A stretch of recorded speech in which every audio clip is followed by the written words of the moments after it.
Me lo van a editar por si digo alguna boludez, ¿no? Edítenlo, por favor. Bueno, dale.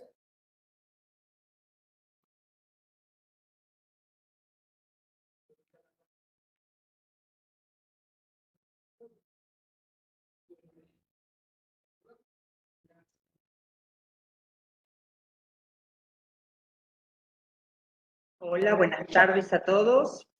Hoy nos encontramos en el Centro Regional de Hemoterapia de La Plata. Tenemos la visita del doctor Carlos González, a quien tengo el gusto de presentar. Él es técnico en hemoterapia y médico especialista en hemoterapia e inmunohematología. Fue coordinador provincial del Plan Nacional de Sangre del Ministerio de Salud de la Nación. También coordinador de la Red de Medicina Transfusional del Gobierno de la Ciudad de Buenos Aires. Coordinó además la residencia de clínica médica con orientación en hemoterapia del Gobierno de la Ciudad de Buenos Aires. Es actualmente investigador independiente de la carrera de investigación del Gobierno de la Ciudad de Buenos Aires, donde participa en distintas áreas de la medicina, siendo sus principales líneas de investigación la inmunohematología, particularmente el estudio del sistema inmune y mecanismos de hemólisis fetal. Es director de la carrera de médicos especialistas de hemoterapia e inmunohematología de la Facultad de Medicina de la Universidad de Buenos Aires, además profesor titular de hemoterapia de la Facultad de Ciencias Médicas de la Universidad de Concepción del Uruguay, profesor adjunto de la carrera de Medicina Transfusional de la Universidad Católica Argentina, cuenta con la publicación de 2 libros y numerosas publicaciones científicas nacionales y extranjeras. Actualmente se desempeña como jefe de hemoterapia del Hospital Muñiz. Hoy nos visita para hablarnos de la enfermedad hemolítica perinatal, cuáles son sus generalidades, fisiopatología, tratamiento y prevención. Un gusto tenerte, Carlos. Cuando quieras que escuchamos.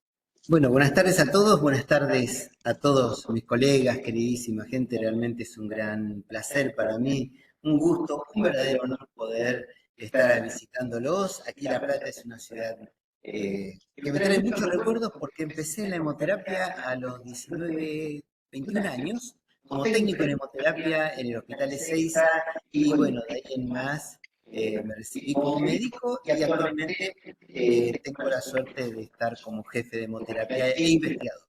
Se puede ser investigador en estos temas. Así que en esta tarde vamos a hablar sobre 2 grandes aspectos, ¿no? Porque en las últimas décadas hemos visto que la enfermedad hemolítica perinatal prácticamente desapareció de muchos de los libros de nuestra especialidad. Si nosotros miramos libros de hemoterapia de hace más de 20 años, vemos que ocupaban muchos capítulos y hoy simplemente algunos renglones. Entonces, de ahí que alguno de nosotros se preguntó si esto ya no era un problema de la especialidad, había quedado en el pasado, y de ahí la importancia de, primero, conocer las generalidades y saber si está vigente, si esto amerita que hoy estemos charlando o de algo del pasado o algo que debe ocupar las agendas de quienes deciden. Vamos a ver la fisiopatología, los tratamientos disponibles y fundamentalmente la prevención. Por supuesto que lo primero que tengo para comentarles es que no existe ningún tipo de conflicto de intereses con marcas comerciales a las que me pueda referir. El objetivo de esta presentación es brindarles a ustedes herramientas científicas para que tomen decisiones con fundamento científico.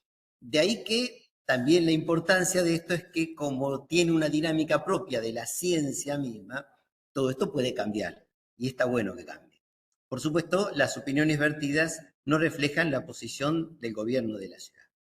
Entonces, vamos a ver las generalidades. Entonces, las 3 generalidades que atraviesan toda enfermedad inmunohematológica pasan por un breve repaso, ténganme un poquito de paciencia, sobre lo que es el sistema inmunológico, sobre los mecanismos de sensibilización Y finalmente, para ya definir una vez esto, sí está vigente. Entonces, lo primero que tengo que comentarles es cuál es la función que tiene el sistema inmunológico. Hoy, para todos nosotros, para los que trabajamos en bancos de sangre, el sistema inmunológico tiene como principal función reconocer y controlar, eventualmente destruir microbios patógenos. Está bueno que esto suceda porque no nos infectamos, no morimos sépticos. Los microbios que son buenos, a esos hay que controlarlos, pero mantenerlos a raya. Destruir neoplasias malignas, no dañar tejido sano, y la última función, y quizás una de las más nuevitas y más controvertidas, es no dañar tejido fetal, pero a su vez que el feto no dañe el tejido materno. Con lo cual ahí estamos poniendo un concepto nuevo, y es que el feto tiene sistema inmunológico. Entonces, como le digo que si el feto tiene un sistema inmunológico, deberíamos pensar, para todos los que hacemos hemoterapia, que todo embarazo fisiológico normal, es un hemitrasplante incompatible del marido. En donde, en este dibujo que lo hizo mi hijo Jeremías, nosotros nos imaginamos a todo embarazo como antígenos maternos que están acá de color violeta y que el fetito tiene la mitad de todos sus antígenos del mismo color de la madre. Está bueno, la mitad lo hereda de la mamá. El fetito tiene también la mitad de sus antígenos, y cuando hablo de antígenos no pensemos solamente en el glóbulo rojo. Plaquetas, blancos, todos los otros tejidos también tienen antígenos que pueden ser reconocidos por la mamá. Y a su vez, en color verde, los antígenos de la madre heredados por el feto. Y como les decía anteriormente, si el feto tiene un sistema inmunológico, la primera pregunta que nos hacemos es, ¿por qué no hay rechazo? ¿Es porque hay indiferencia inmunológica o todo lo contrario? Bueno, si ustedes me permiten, y abusando un poco de este privilegio de dar una charla, les voy a comentar por qué no hay un rechazo de un tejido extraño. Entonces la historia es más o menos así. Las células NK, que son las responsables de reconocer el sistema inmunológico, tienen un receptor activador que reconoce todo lo que no le gusta, lo que está cambiado. Y el que está abajo es un HLA clase 1 que siempre se gatilla un receptor inhibidor en color verde.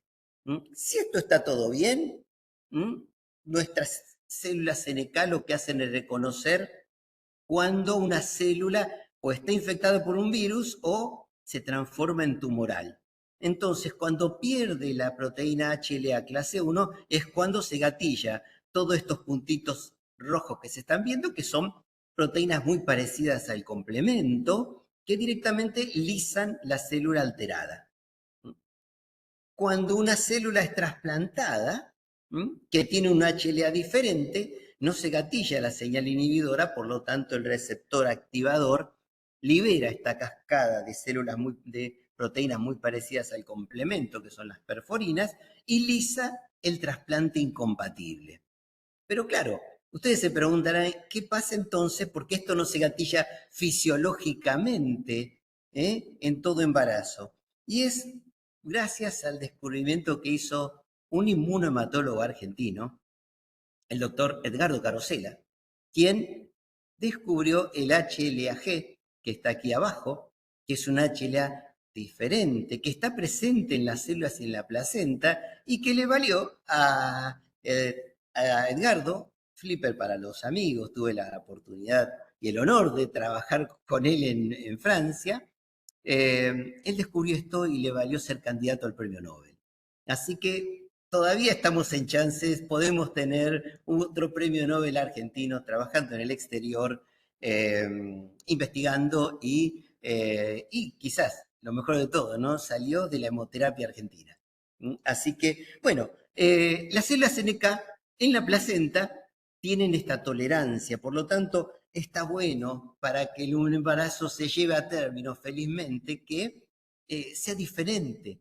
Esta es la gran ventaja del heterocigota, que después le voy a comentar por qué le digo está la ventaja del heterocigota. Mientras transcurre el embarazo, todo esto se va balanceando de un lado a otro. Entonces tenemos que desde el punto de vista inmunológico hay un balance entre un grupo de citoquinas que son las hormonas del sistema inmunológico, TH1 y TH2, y conforme va transcurriendo el embarazo, desde la implantación hacia el predominio normal, va hacia la derecha, hay una respuesta de inmunidad humoral, predomina en el feto y lleva a la quimera, que es la convivencia de células provenientes de distintos individuos.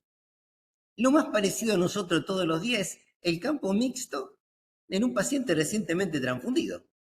Ustedes transfunden a un paciente de grupo A, glóbulos de grupo O, hacen una tipificación ABO y van a ver campo mixto. Bueno, esto es una quimera. Células de un individuo en otro. Fisiológicamente, todo embarazo transcurre de esta manera. Y del lado izquierdo, cuando esto este equilibrio se rompe, nos vamos hacia el lado izquierdo y fíjense que lo que predomina es perfil TH1, inmunidad celular, infertilidad, abortos de causa inmunológica, y fíjense abajo, muy chiquitito, GBH, enfermedad injerto versus huésped. El parecido que hay entre esto y una GBH es extraordinario.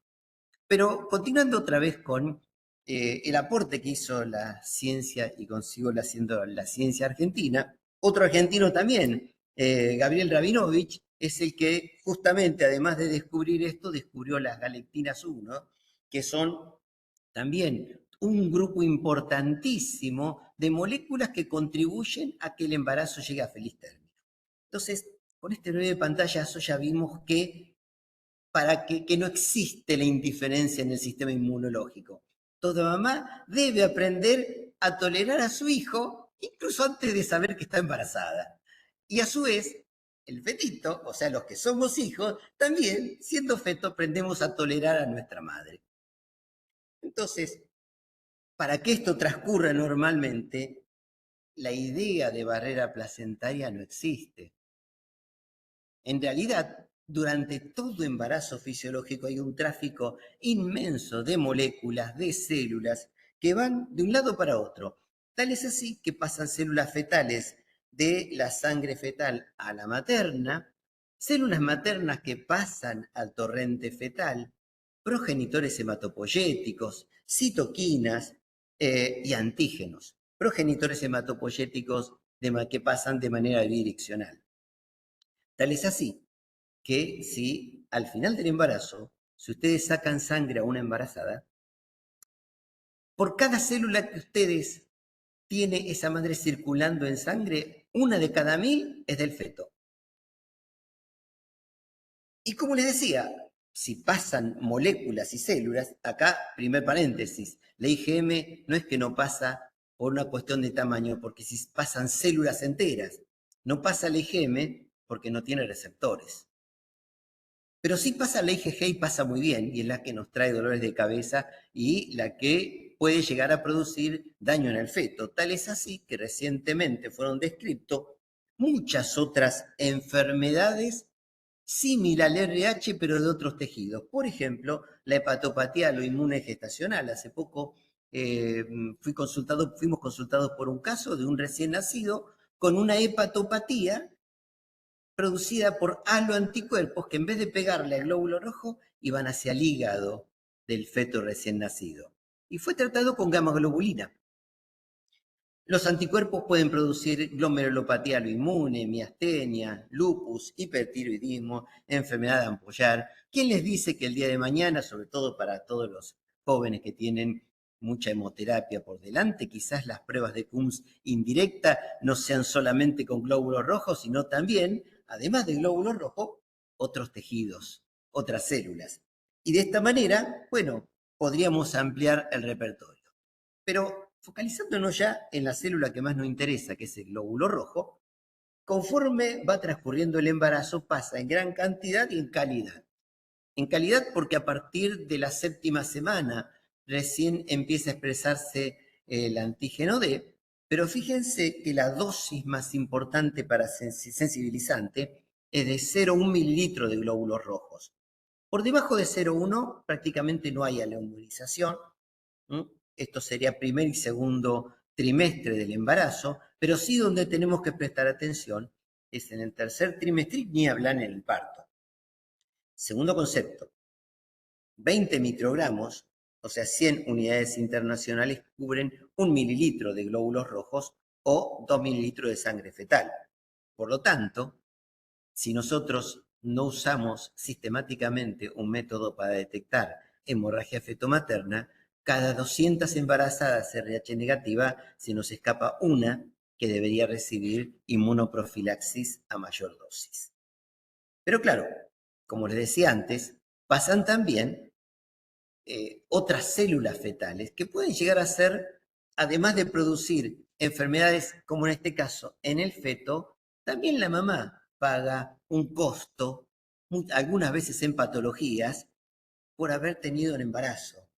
Tal es así que este es un listado que no pretende ser exhaustivo ni mucho menos, pero muchas patologías, mayormente autoinmunes, tumorales, se ha encontrado tejido fetal de sus hijos en estas progenies tumorales, lo cual nos está hablando también de una posibilidad terapéutica a futuro mucho más dirigida porque la causa de esto es inmunológica. Y tal es así que nos llevó hace unos años atrás en uno de nuestros trabajos de investigación a pensar en una GBH fetomaterna. Y si una GBH transcurre normalmente, ¿por qué no podía pasar en esto? Y bueno, recientemente fue publicado en New England un caso de una puérpera que produjo una enfermedad injerto versus huésped y que fue abordada, estudiada y tratada como tal, y hasta el día de hoy, la semana pasada, me comuniqué con el autor de esta publicación y transcurrió perfectamente bien, o sea, se resolvió médicamente tratada y abordada como una GBH. Acá vemos la foto de la publicación. En síntesis, en esta breve introducción sobre lo que es la fisiología y la inmunología fetomaterna, hoy nosotros, como hemoterapeutas y como inmunohematólogos, ¿cómo deberíamos pensar la unidad fetomaterna? Bueno, primero, un pasaje bidireccional de moléculas y células. La interacción de dos sistemas inmunológicos, el fetal y el materno. Lo que lleva a la tolerancia doble, de la madre hacia los antígenos paternos y del feto a los antígenos maternos. Por lo tanto, un embarazo debemos considerarlo como un M-trasplante incompatible. Entonces, primera cuestión, tolerancia inmune, hemitrasplante. Vamos a ver cómo son los distintos mecanismos de sensibilización materna. Bien, hay por lo menos 3 vías perfectamente conocidas. Una es el pasaje de glóbulos rojos del feto a la madre, que si la mamá es agua incompatible, y está bueno que sea así, porque tenemos un buen número, y quizás una incompatibilidad agua esté más cerca de un evento fisiológico que un evento patológico. ¿Por qué? Y porque acá evita que se sensibilice, baja las posibilidades. Entonces, quizás deberíamos repensarlo. Tenemos también un evento sensibilizante que es la transfusión de glóbulos rojos, a lo cual después voy a dedicar un tiempito especial, no me tengan paciencia. Y también otra vía de sensibilización, compartir jeringas, trasplantes y hasta eventos desconocidos. Tengamos en cuenta que hay parecidos estructurales entre muchos microbios y los antígenos de grupo sanguíneo. Los anticuerpos maternos ABO protegen de la sensibilización. Pero, ¿por qué alguien se sensibiliza? Bien, todos ustedes saben que el ADN codifica para la síntesis de exones y de proteínas. Una proteína es el producto de exones y que esto se traduce en un polipéptido. Y si esta proteína traduce una glicosiltransferasa, lo que se expresa en la membrana de una célula son glicoproteínas, glicolípidos y polipéptidos. Ahora bien, si en este mismo escenario se produce un cambio en un nucleótido, esto origina mutaciones, ¿sí? Entonces, al cambiar el nucleótido, cambia el ARN y puede cambiar el polipéptido. Estas mutaciones son alternativas al gen original, que en la población se denomina polimorfismo, que son variantes del primer gen, ¿sí? Entonces, este polimorfismo, si es capaz de generar anticuerpos, producto de un antígeno, se llaman grupos sanguíneos. Esta es la base molecular de los sistemas de los grupos sanguíneos. Ustedes se preguntarán, y sin escaparnos del tema, ¿por qué hay distintos grupos sanguíneos en la población? O sea, ¿de dónde vienen los grupos sanguíneos? Que es una de las primeras preguntas que se hace todo hemoterapeuta. Pues imagínense que toda la raza, toda la especie humana tuviera el mismo sistema de grupos sanguíneos, que fuéramos todos de grupo A. Quizá nuestra especialidad sería lo más parecido a una farmacia de sangre. No habría que compatibilizar, estaríamos quizás más tranquilos, los laboratorios de inmunohematología, no sé, nos dedicaríamos a otra cosa, ¿no? Pero esto sucedió hace 200.000 años. Hace 200.000 años, nuestra especie tenían todos el mismo grupo sanguíneo. Al principio estábamos los A, Lewis AB negativo, secretores. Esto es lo que dice la gente que sabe, por supuesto, mucho más que yo, a la cual propuso muchas teorías, y una de ellas es la migración, las mutaciones y la huella que dejaron todo el paso de la historia de la humanidad estos últimos 200.000 años. Entonces, está la huella del paso del hombre por todo el planeta. Entonces, ¿cuál fue el precio que hubo que pagar para poder sobrevivir en estos últimos 200.000 años? Bueno, las mutaciones que en algún momento, cuando estas mutaciones resultaron ser compatibles como receptores para microbios, vinieron las infecciones, ¿sí? Entonces, ¿cómo tuvo que hacer la especie humana para poder evitar ser infectado? Bueno, formar proteínas menos aptas como receptores. Ahí los que eran A mutaron a grupo O. Viene de una mutación. ¿Por qué? Y porque daba síntomas menos severos al Plasmodium falciparum. El Dafia B nace ahí, que es una proteína, una ausencia de proteína receptora de los Plasmodium, que es el depredador 1 de la humanidad, ¿no? Muchos piensan que es el propio hombre el primer depredador, pero en realidad es el Plasmodium quien ha marcado a lo largo de toda esta historia de la evolución esta huella. Y a su vez aparecieron también los anticuerpos. ¿Por qué? Porque las estructuras presentes en la membrana de un glóbulo rojo tienen un parecido muy grande hacia muchas estructuras presentes en patógenos, que utilizan esto como estrategia para poder invadir al huésped. Y así surge que individuos, y esto lo vemos en pacientes infectados, que se infectan con proteos y tienen un anti-M. Los pacientes con hidatidosis tienen un anti-P1 por este parecido estructural entre uno y otro. Pacientes con anti-P, todos proteos, micoplasma, que es tantos dolores de cabeza no da, es el mismo azúcar que está presente en el micoplasma, el que está presente en el glóbulo rojo y que genera anti-I que nos da tantos dolores de cabeza. En síntesis, antígenos, anticuerpos, los ABO protegen a las bacterias, de manera tal que podríamos pensar que da una ventaja selectiva y el polimorfismo presente de glóbulos rojos es producto de la distribución global que mostró la huella de todas las epidemias pasadas en los últimos 200.000 años. Entonces, sobre el centro de la inmunohematología, que es el polimorfismo de glóbulos rojos, cabalgan 4 aspectos centrales en nuestra especialidad. En primer lugar, gracias a la interacción con microbios, por ahí cabalga la resistencia o la vulnerabilidad. También, desde el punto de vista fisiológico, todos ustedes saben que un glóbulo rojo vive 120 días y cuando llegó el momento de retirarse de la circulación, fagocitado en el vaso. Este es el mecanismo fisiológico que todos ustedes conocen. Esto puede acelerarse cuando el glóbulo rojo está recubierto con IgG o complemento. Todas las enfermedades inmunohematológicas lo que hacen es acortar la sobrevida del glóbulo rojo.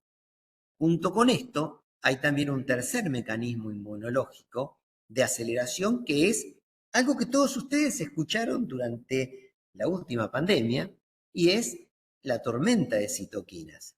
Liberar citoquinas y todas citoquinas proinflamatorias lo que hacen es acelerar la destrucción de glóbulos rojos. Y para todos aquellos que tenemos la oportunidad de estar trabajando todos los días y en la asistencia, muchas veces ustedes se han encontrado con esos pacientes a los que tienen, los llaman de la terapia intensiva, pacientes que están con enfermedades muy avanzadas, con plena tormenta de citoquinas por distintas causas, lupus en estadio final, HIV, infecciones, sepsis, generalmente, y en donde ustedes los transfunden y la hemoglobina posttransfusional está igual o por debajo que la pre.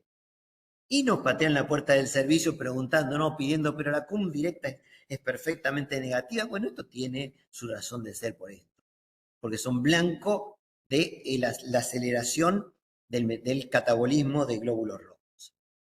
Segunda pata, el autorreconocimiento, la remoción celular senil o citopenias autoinmunes, también cabalgando sobre el polimorfismo de glóbulos rojos. Tercera pata, y a esto viene esta charla, también el reconocimiento, la compatibilidad feto-materna es central, el papel del polimorfismo para que este embarazo transcurra y llegue a feliz término. De ahí cabalgan la tolerancia materno-fetal, las citopenias autoinmunes, entre ellas la enfermedad hemolítica perinatal, que es la que entendemos en este contexto, y la última pata, que es la que hacemos todos los días, la comprueba cruzada pretransfusional, que es el injerto de tejido más frecuente en la historia y más frecuente en clínica médica. Entonces, sobre esto cabalga el polimorfismo, de manera tal que cuando un individuo contacta con un antígeno de grupo sanguíneo, tiene tres destinos posibles. O sea, tenemos acá un glóbulo rojo con glicolípidos, glicoproteínas, y dependiendo de qué vía siga, ¿qué es lo que va a pasar? Si lo que se presenta es un glicolípido, glicoproteína, y en el contexto HL adecuado se presenta una célula presentadora antígeno, un linfocito B, ven que acá esto es T independiente. Bueno, así se produce la generación de anticuerpos ABO, básicamente. Es un mecanismo T independiente. El anti-Lewis, el anti-M, el anti-P.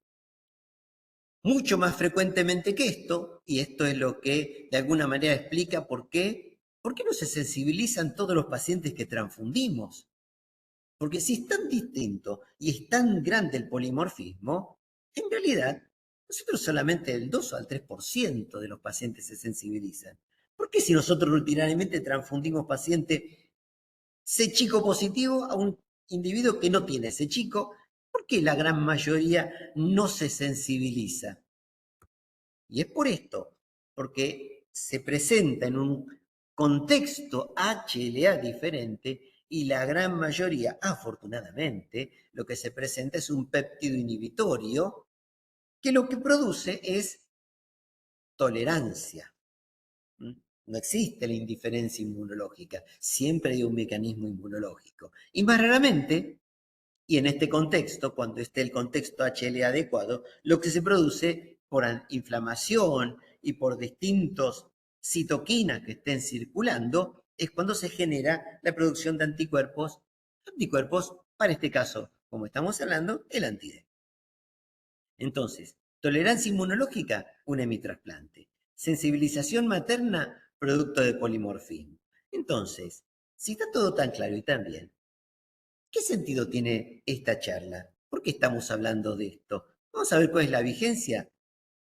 Y si yo les tiro esto en publicaciones muy recientes en revistas muy importantes de nuestra especialidad, nos están diciendo que la inmunoprofilaxis es el mayor éxito en salud pública en los últimos 50 años. Ahí estamos hinchando el pecho todo y decimos, bueno, bárbaro, qué bien que estamos, logramos un éxito terapéutico.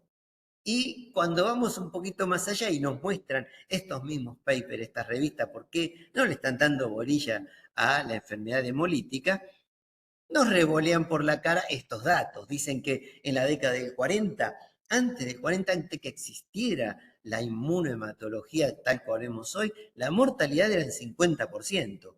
Con la exsanguinotransfusión se bajó al 25%. Fíjense que esto tiene un impacto tan grande en la mortalidad equiparable solamente con las vacunas.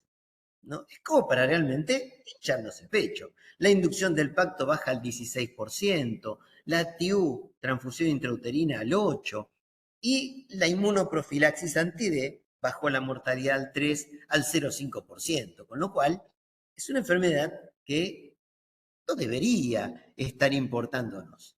Sin embargo, estos mismos papers, estas mismas publicaciones, que la pueden ver siempre al pie de esto, de esta presentación. El DOI que dice acá, ahí figura, ustedes escriben estos numeritos en internet y ahí están las publicaciones. Nos dicen que los anticuerpos más importantes, C chico, K, el D, hoy hay 50 los anticuerpos capaces de producir enfermedad hemolítica. Los anticuerpos sabemos que en la población general están aproximadamente en el 2%, en la embarazada 1,8, 0,3, y que si vemos nosotros la epidemiología planetaria, ya empieza a hacernos un poquito de ruido, porque dice 1 cada 362 recién nacidos vivos en el mundo tienen enfermedad hemolítica. ¿Pero cómo? ¿No era que era un éxito en salud pública? Y a su vez, los programas de hemovigilancia, los más grandes, como los del SHOP, que ya llevan varias décadas, y los de Francia, nos dicen que hay un fracaso en la profilaxis de 1 cada 1000. Entonces, ¿dónde estamos parados? Países con altos ingresos. Fíjense que no digo países ni siquiera desarrollados ni del primer mundo. En realidad tienen más plata que nosotros. Y la plata no es todo. En el año 1940 tenía una prevalencia de 1 en 312, en el 69 1 cada 2000, y en las últimas trabajos nos hablan 1 cada 40.000. Por eso no está en los libros. Nosotros buscamos literatura gringa, lo que vamos a encontrar es que esto apenas figura. Pero cuando nosotros separamos esto en países con altos ingresos, como vemos en esta columna, versus nosotros, oh sorpresa, el 80% de los casos en el planeta estamos nosotros. Fíjense que aún así, en el planeta, si a nivel global es la prevalencia de 362, hay países cuya prevalencia es mayor, 1 cada 200. Es algo así como un vagón de un tren. Ahí hay una persona. 80% de los casos. Y nos está hablando también que la mortalidad feto-neonatal es 11 veces mayor en países con bajos ingresos que los de altos ingresos. No hay estudios con altos niveles de evidencia en los países con bajos ingresos, con lo cual realmente si nosotros no tenemos datos epidemiológicos, es muy difícil convencer al que decide de la importancia que tiene esto, porque nos va a preguntar, y bueno, ¿cuál es la prevalencia en Argentina, con buenos niveles de evidencia, de a los anticuerpos responsables? Cuando estamos hablando de altos niveles de evidencia, estamos hablando de trabajos científicos de buena calidad epidemiológica. Pero vamos a los bifes. ¿De qué lado en el planeta están los muertos? Si vemos nosotros la mortalidad de la enfermedad hemolítica perinatal por hiperbilirubinemia, por enfermedad de RH, fíjense, lo que está en columna negra y lo que está en columna blanca somos nosotros. Los países con bajos ingresos. Los países con altos ingresos es desplazable. Me hace acordar esto mucho también a una situación que vivimos nosotros, que fue en la última pandemia, cuando veíamos dónde iban los fármacos de primera línea, los monoclonales, los tratamientos de alta complejidad, las vacunas. ¿Dónde están las secuelas de Carnícterus? También, por lejos, los países con bajos ingresos son los que tienen, los que portan mayor peso epidemiológico. O sea, es una enfermedad que afecta fundamentalmente a los países con bajos ingresos. A su vez, ustedes dirán, como decía al comienzo, que es una enfermedad inmunoprevenible. Entonces, si es así, ¿dónde está el anti-D? La inmunoprofilaxis con anti-D. Hoy sabemos que a escala planetaria se precisan aproximadamente 13 millones de dosis y las administradas son 3. Argentina, ¿cuánto produce?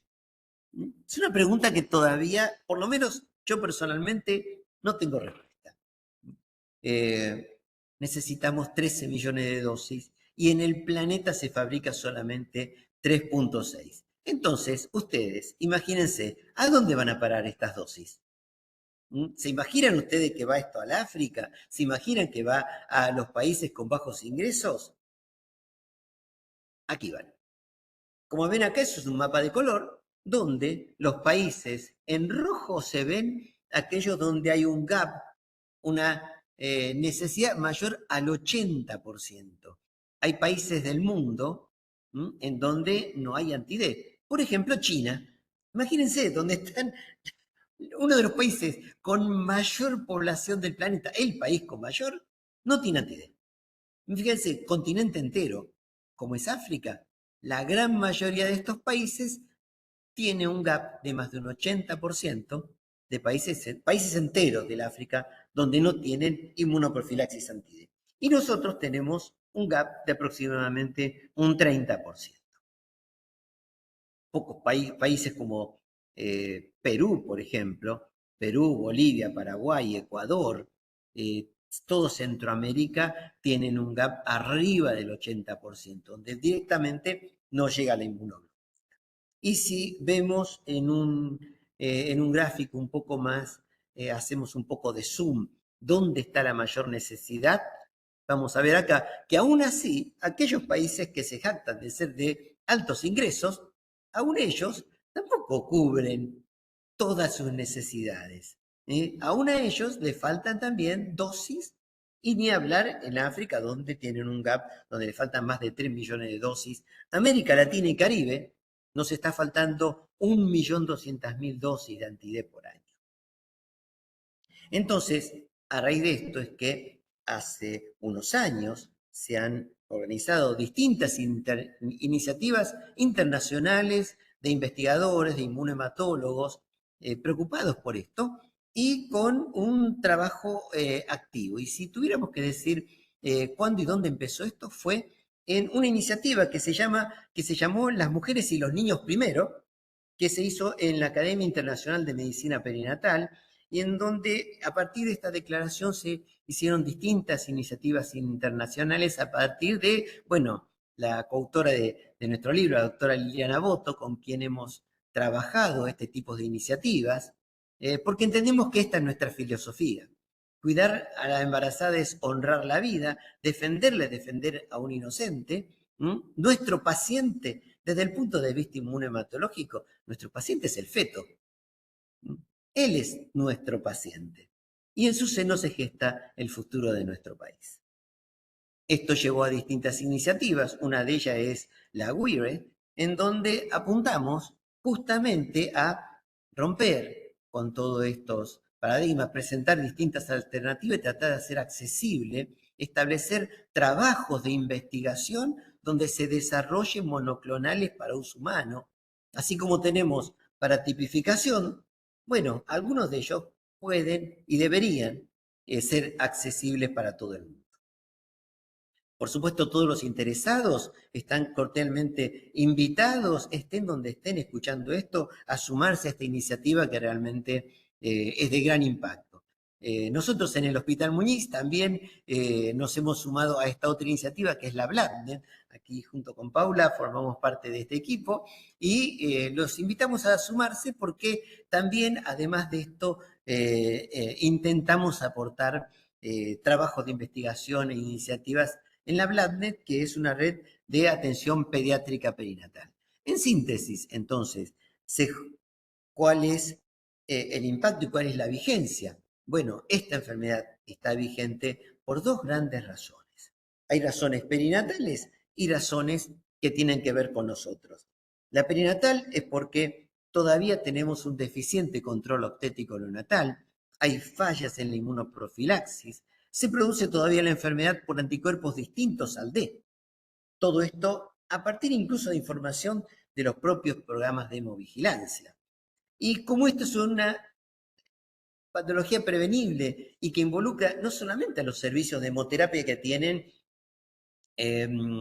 maternidades, sino a todos los servicios. ¿Y por qué? Y porque todavía seguimos transfundiendo glóbulos rojos con fenotipo diferente a las mujeres, porque todavía seguimos transfundiendo glóbulos rojos concentrados plaquetarios RH positivos sin administración de inmunoprofilaxis, y porque desafortunadamente todavía se siguen compartiendo jeringas.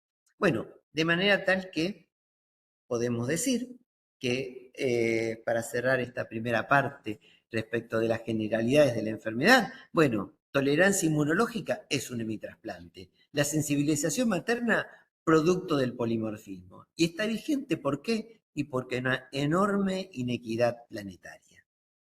Bien, si quedan algunas preguntas, bueno, con mucho gusto podemos ver, compartir el chat, y si no, y paramos unos 5 minutitos y luego seguimos.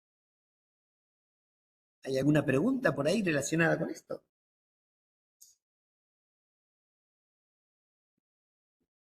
No sean tímidos como nuestro compañerito.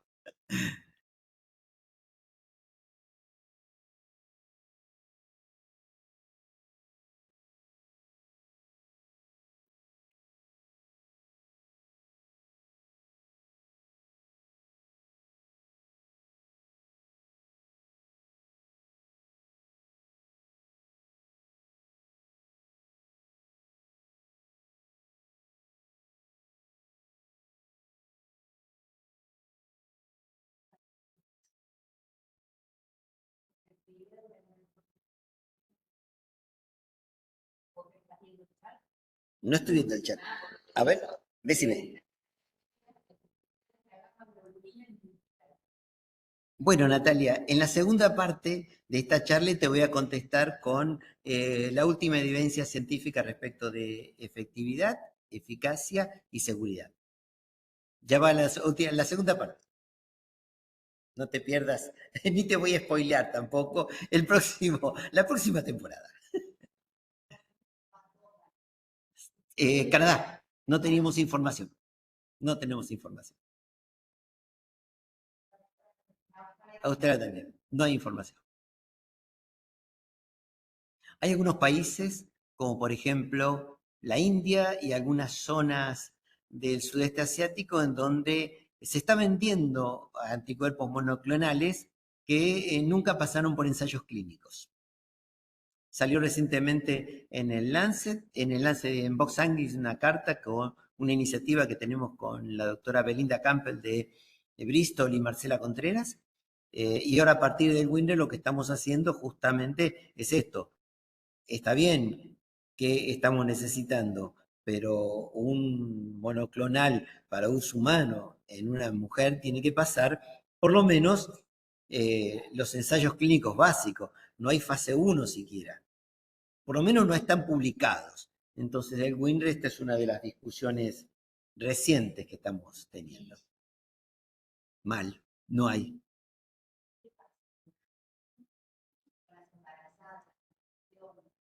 No se realiza. No se realiza. Tienen transfusiones, pero no existe el anti-D. No está el fármaco. Es difícil de imaginarse la situación, muy difícil, por sobre todo porque sí, imagínense un país sin.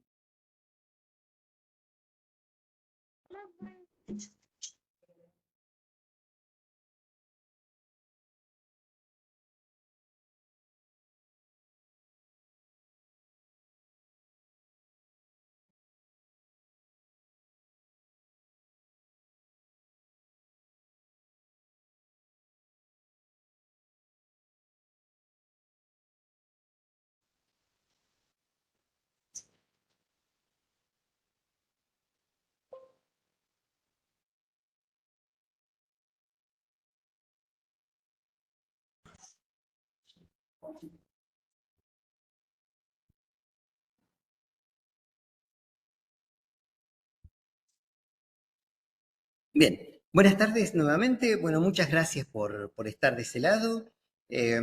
Siguiendo con el carácter científico de esta presentación y buscando aquellos recursos que siempre nos ayudan y nos complementan, si solo haces lo que ya sabes hacer, no vas a llegar a ser más de lo que eres hoy, un eslogan de la película Kung Fu Panda que realmente también tiene mucho que ver con lo que nosotros hacemos todos los días. Entonces, para ir avanzando en la segunda parte de esta charla, en esta segunda parte vamos a ver la fisiopatología, vamos a ver el tratamiento y intentando contestar algunas de las preguntas de la audiencia, también vamos a ver qué podemos hacer para prevenirla y si esta prevención es solo cuestión de los obstetras o los hemoterapeutas tenemos algo que ver.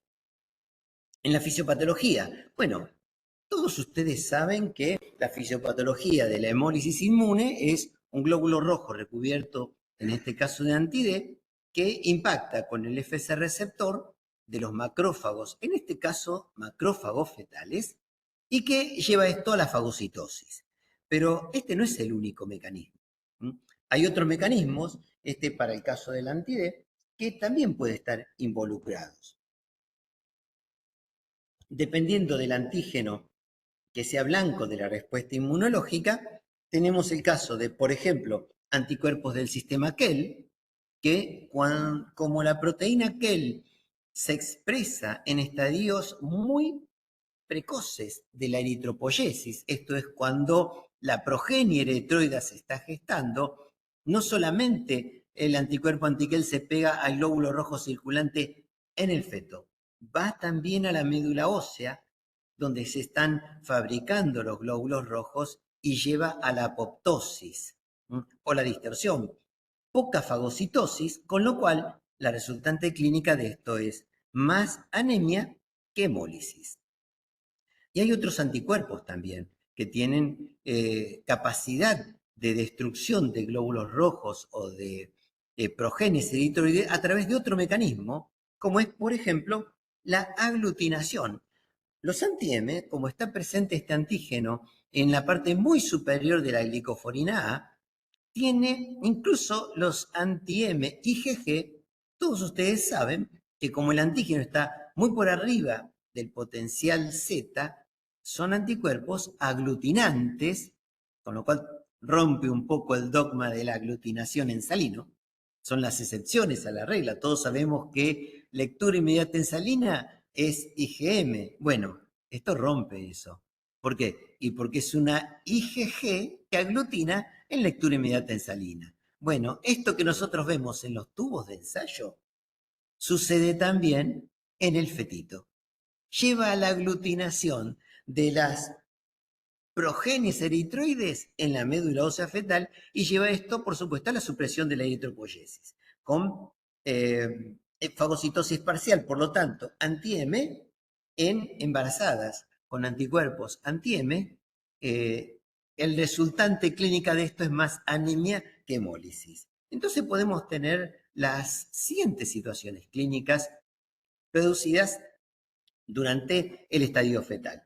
Como les decía antes, anti-K, M, HERVIS-3, también JRA en algunas poblaciones, lo que lleva es anticuerpos que se pegan a precursores eritroides y lleva a la apoptosis, que en el caso de los glóbulos rojos se llama eriptosis. Entonces, el resultante de esto es un feto más anémico que hemolítico.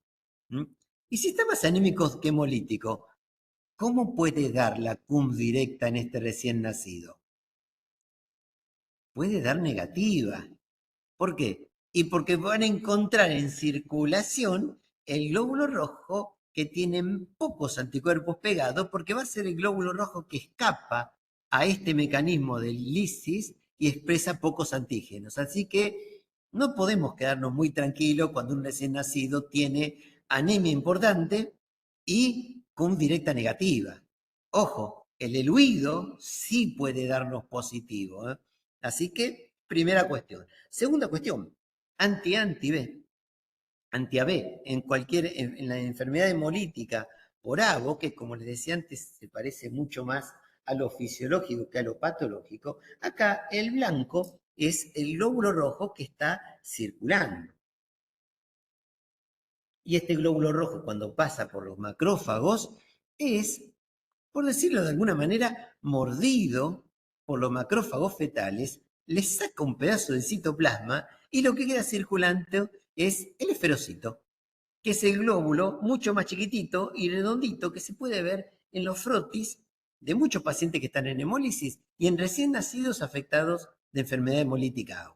¿Por qué? Y bueno, porque se produce una fagocitosis parcial. Este cuadro es mucho más ictérico que hemolítico. ¿Por qué? Y porque la médula ósea fetal compensa muy bien. Se rompe tanto como lo que se va fabricando. Entonces es más ictérico que hemolítico. Si el anticuerpo es mucho más potente, como el caso del D, el C chico, el E y el K, bueno, ahí sí podemos tener los dos cuadros, porque al ser anticuerpos más potentes, ya la fagocitosis no es parcial, sino que es completa, de manera tal que el cuadro es anémico más ictérico. Conforme va pasando el cuadro hemolítico, y como les decía al comienzo, en la primera charla, el feto tiene un sistema inmunológico, ¿sí? Y el anticuerpo que pasa de la madre al feto es un antígeno para el feto. El anti-D materno es capaz de gatillar un anticuerpo fetal anti-D materno. Y esto lo que provoca es complejos inmunes. Estos complejos inmunes formados por IgA o IgM fetal dirigido contra el anti-D materno es capaz de a su vez gatillar el complemento. Activa los linfocitos fetales y produce hemólisis intravascular. Este es el mecanismo fisiopatológico más importante en los cuadros graves, en donde ustedes se preguntan, ¿por qué hay hemólisis intravascular si la embarazada tiene un anti-D y el anti-D no fija complemento? ¿Sí? Ustedes hagan una QCD para ver complemento negativo. No tiene nada que ver. ¿Por qué? Y porque en realidad el mecanismo de activación del complemento es en fase líquida. Y como les decía también anteriormente, si bien los linfocitos fetales tienen actividad, el sistema inmunológico fetal es activo, pero es inmaduro, porque todavía no alcanzó el desarrollo suficiente. Entonces, al ser un sistema inmunológico inmaduro, lleva al agotamiento. Esta hemólisis intravascular gasta el sistema inmunológico fetal y produce lo que se llama el síndrome de descompensación inmunológica fetal. Esto es lo que lleva al hidrox. Después vienen todos los otros mecanismos de descompensación hemodinámica. Pero cuando ustedes hacen una autopsia a un feto, a un recién nacido afectado de hidrox, lo que van a ver en esos tejidos del recién nacido del feto son linfocitos maternos. Y si ustedes hacen de eso una biopsia, es indistinguible de una GBH. Entonces, así vemos que la enfermedad hemolítica tiene estos cuatro cuadros: cuadro de anemia, cuadro de ictericia con anemia y el cuadro hidrópico clásicamente dicho. Por eso también muchas veces, y con estos mecanismos que ya conocemos, los fracasos terapéuticos de los tratamientos. ¿Por qué? Y porque los tratamientos estaban mucho más orientados al sistema inmune de la madre que al del feto. Por eso los tratamientos en donde los anticuerpos están dirigidos hacia un mecanismo, el corticoide acá, ¿qué se imaginan que hace? No le va ni le viene. Si nosotros hacemos una plasmaféresis a una madre, ¿qué efecto puede tener en esto? Ninguno. Porque el mecanismo, porque la procesión está por otro lado. Pero bueno, como les comentaba acá, nosotros vemos los mecanismos de hemólisis, pero también hay mecanismos de protección, como los que pueden darse en la incompatibilidad AU, que, como les decía antes, se acerca mucho más a lo fisiológico que lo patológico. Entonces, también hemos visto que la multiparidad, en algunos casos, hace que la enfermedad sea un poco más leve. ¿Y esto por qué? Y por la presencia de anticuerpos anti-HLA. Los anticuerpos anti-HLA, producto de multíparas, que en los últimos años nosotros el plasma de multípara nos hemos seleccionado porque está fuertemente asociado con trali. Bueno, este plasma, que tanto daño puede llegar a hacer en el receptor, en realidad en las multíparas tiene un efecto benéfico. ¿Por qué? Y porque cuando pasa este anti-HLA al sistema inmunológico fetal, se pega el antígeno HLA, queda acostado en el macrófago, tapa el FC receptor y el glóbulo rojo recubierto con anticuerpo, no llega a producir hemólisis. Esto es lo que nos explica ya desde la década del 80 por qué la gravedad de la enfermedad hemolítica no iba aumentando conforme mayores embarazos. Entonces, el antecedente de haber tenido un chico afectado de enfermedad hemolítica no siempre significa, no siempre es un sello de que más adelante empeore la cosa. Entonces, este es un mecanismo importante de protección y otro mecanismo importante de protección, sobre todo en la enfermedad hemolítica ABO, es el hecho de que la mamá tiene IgM e IgG2, lo cual tiene, a diferencia del anti-D, tiene mucho menos poder hemolítico. La placenta no tiene afinidad para el IgM.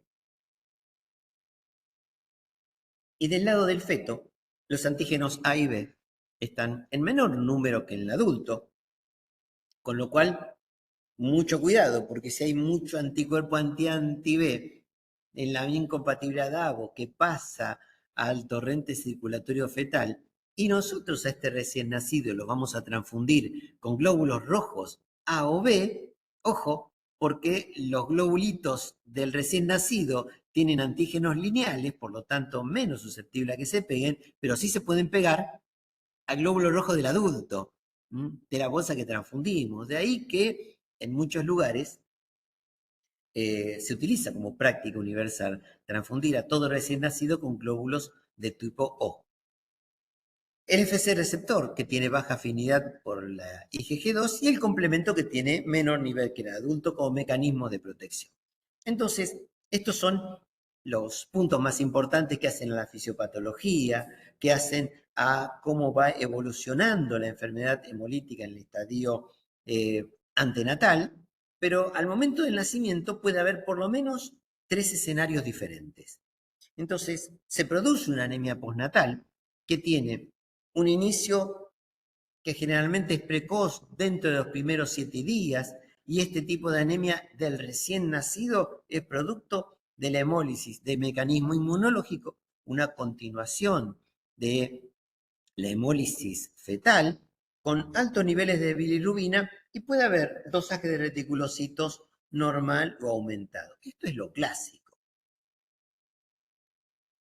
En los últimos años se describieron 2 tipos de hemólisis, acompañante y no siempre consecuente de esto, o de aparición más tardía, como es, por ejemplo, la hemolítica tardía, en donde es más allá de las 2 semanas, que también puede ser de carácter inmunológico y sin querer crear ningún tipo de desesperación, ni mucho menos. Hay algunos casos ya descritos en donde la lactancia materna es capaz de transmitir anticuerpos ABO, anticuerpos D, anticuerpos anti-C chico, DAFI y KIDA. Son pocos casos los relatados en la literatura actualmente, pero nos dan una voz de alerta para tener en cuenta, sobre todo cuando la hemólisis es de tipo tardío. Tengan en cuenta que la lactancia materna puede portar anticuerpos de grupo sanguíneo.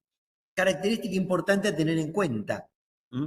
El título de anticuerpos en leche materna no tiene nada que ver, ni ningún tipo de correlación con el sérico. O sea, la mamá puede tener un título altísimo en suero y en leche materna bajo, viceversa, y esto no hay manera de predecirlo. Hasta ahora las investigaciones son todas contradictorias. Así que vemos que es una caída natural de la hemoglobina, aumento de la volemia, y 2 cosas importantes a tener en cuenta. Es aumento de la bilirrubina y dosaje de reticulocitos normal o aumentado. Decir ahí se justificaría plantearse, porque incluso se puede testear y titular anticuerpos de grupo sanguíneo en leche materna. Se preguntarán cómo se hace. igual que con el suero. No hay que hacer ninguna magia, está todo perfectamente aferrado, hace una punción indirecta en leche materna. No necesita ningún tipo de tecnología especial. Obviamente, requiere mucha certeza inmunohematológica discontinuar la lactancia materna. Esto no quiere decir que una incompatibilidad sea suficiente, hay que tener suficiente evidencia como para. Una de las características distintivas es CUMS directa negativa al nacimiento y 2 semanas después CUMS directa positiva con el huido. Estas son uno de los rasgos, por lo menos iniciales. No obstante eso, todavía no hay buenos predictores de hemólisis. Y finalmente tenemos un tercer escenario que es la hiporregenerativa tardía, donde acá se producto de la lisis de los precursores eritroides, la caína de la eritropoyetina, supresión medular por TIU, aumento de la volemia, y acá la característica es que la bilirrubina es normal y los reticulocitos pueden estar normales o disminuidos. Esto es por supresión medular. La característica de esta hiporregenerativa tardía es que la CUMS directa generalmente es negativa. Acá tenemos los 3 cuadros de hemólisis. Tengan en cuenta el rol central que tiene acá el laboratorio inmunohematológico, sobre todo la importancia que tiene el eluido, que va mucho más allá del momento del recién nacido. Es muy importante tener ese seguimiento. Vimos fisiopatología, hemólisis o anemia. Vamos a hablar unas palabritas sobre el tratamiento, pero para poder hablar sobre tratamiento vamos a ver qué tan eficaz es todo lo que nosotros disponemos actualmente. Pero para ello vamos a utilizar la escala de Gray, que es las recomendaciones. Entonces, cuando nosotros vemos guías, cuando nosotros vemos las normas de nuestra especialidad, ahora que tenemos esta escala, lo que está bueno y como un muy buen ejercicio es, si bien las normas son obligatorias, no todas tienen el mismo peso científico.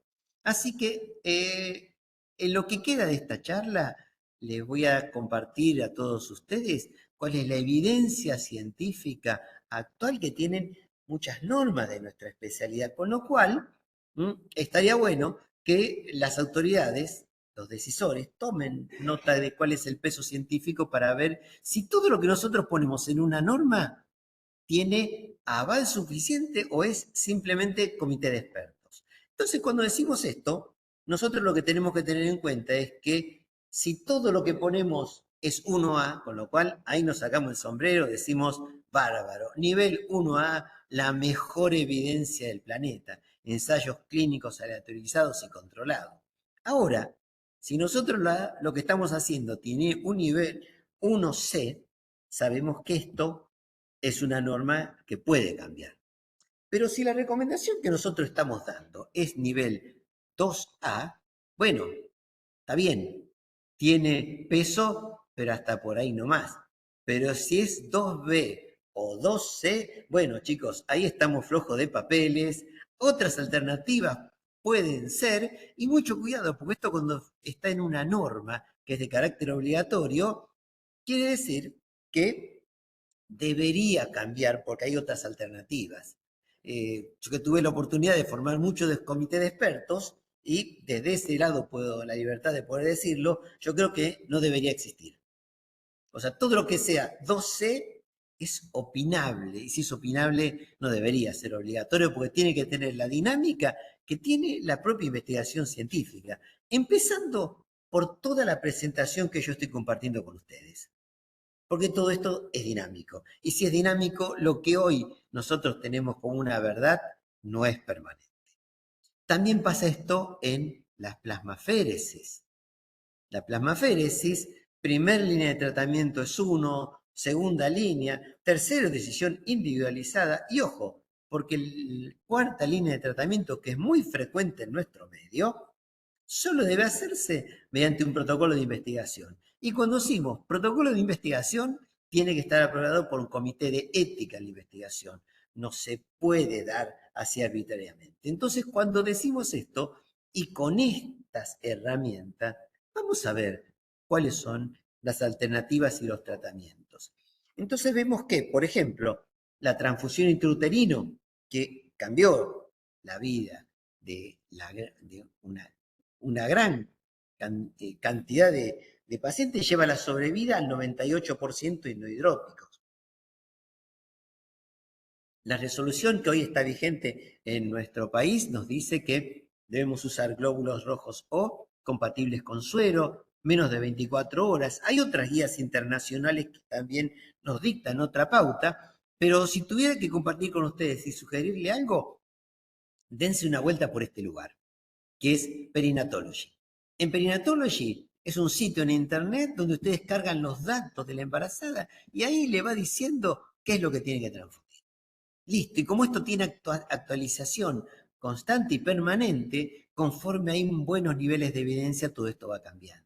De manera tal que no queda solamente en la fría letra e inamovible de una directiva o una norma. Esto tiene esta dinámica y realmente nos va midiendo y nos va diciendo sobre qué tan sólido es el piso que nos movemos. A propósito de eso, cuando nosotros queremos ver qué tan fuerte o flojo de papel está tratamientos muy comunes en nuestro medio, vemos que, por ejemplo, el uso de gamma globulina en enfermedad hemolítica está en grado C.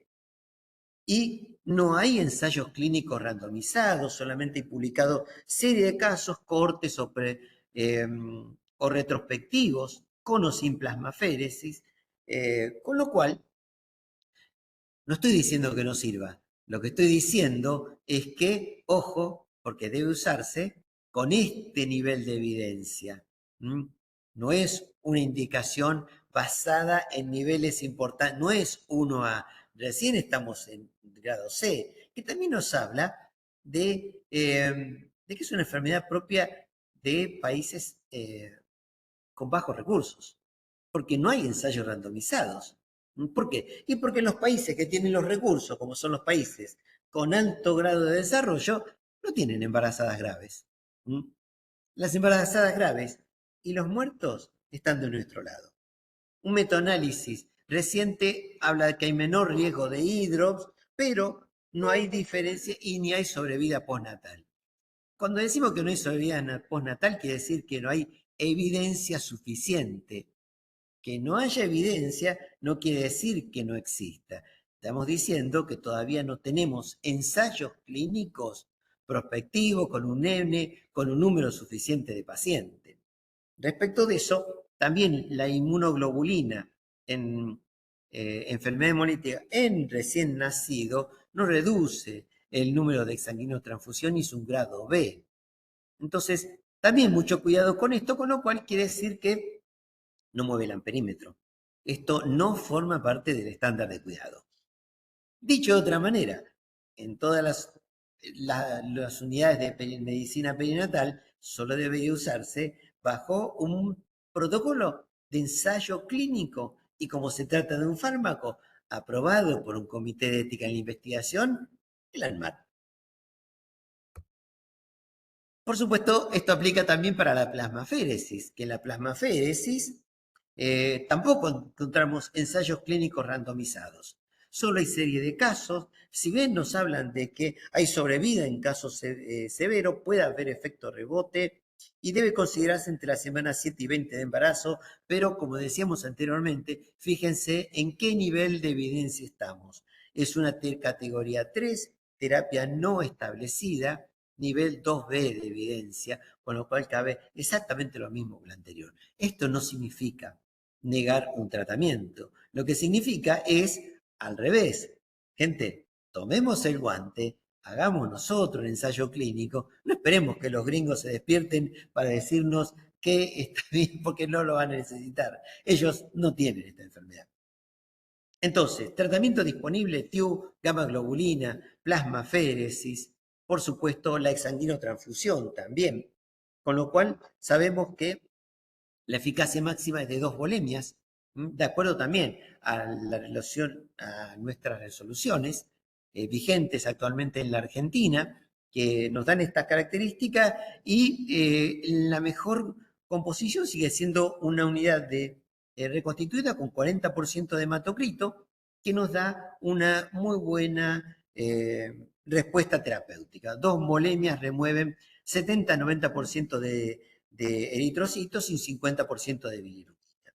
Y nada mejor que otra vez volver a las herramientas de Internet, como es, por ejemplo, esta guía de la Sociedad Americana de Pediatría, en donde lo que tenemos que mirar nosotros a la hora de ver qué chico puede ser candidato a que recién nacido a una exsanguinotransfusión, ver cómo va la curva de bilirrubina.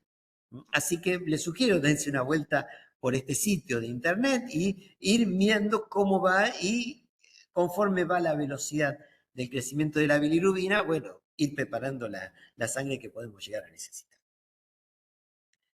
¿Qué tratamiento disponemos? TIU, gamma-globulina, plasmaféresis, exsanguinotransfusión. Y ahora sí, para ir ya entrando en la etapa final, la prevención. La prevención que lo mejor que nos puede pasar es cumplir con las normas. Nosotros tenemos normas de medicina transfusional en nuestra especialidad que son bastante completitas, bastante concretas y con lo cual vamos a darle una vuelta al fundamento científico que justifica por qué nosotros movemos un dedo. Entonces, empezamos por supuesto con la tipificación ABO y la tipificación D. Como todos ustedes saben, el sistema RH y sobre todo el antígeno D es uno de los más complejos en todo el polimorfismo humano. Tal es así que hay 55 antígenos, 14 de ellos son polimórficos, 27 de baja frecuencia, 14 de alta frecuencia, según el último informe de la Sociedad Internacional de Transfusión Sanguínea. Y, si ustedes me permiten la licencia, y en una grosera sobresimplificación, quiero compartir con ustedes cómo nosotros entendemos el sistema RH en toda esta complejidad. Hay tres tipos de RH, el RH positivo, el D débil y el D negativo. ¿Qué es lo que nos importa a nosotros desde el punto de vista inmunohematológico? Y mis disculpas a quienes hacen biología molecular. A nosotros lo que nos importa desde el punto de vista clínico es quién está a riesgo de sensibilizarse.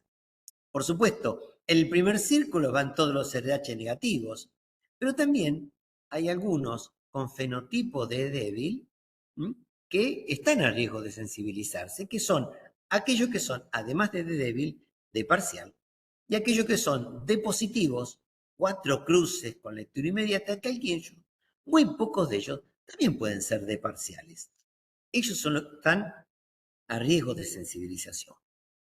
Desde el punto de vista molecular, podemos decir que el gen D puede estar presente en todas estas expresiones, en los D débiles, en todos los que somos D positivos y en algunos, pocos, muy pequeñitos, que son fenotípicamente D negativos, que por la presencia de un alelo silente o un gen o un pseudogen pueden ser genéticamente tener el gen, pero no lo expresan.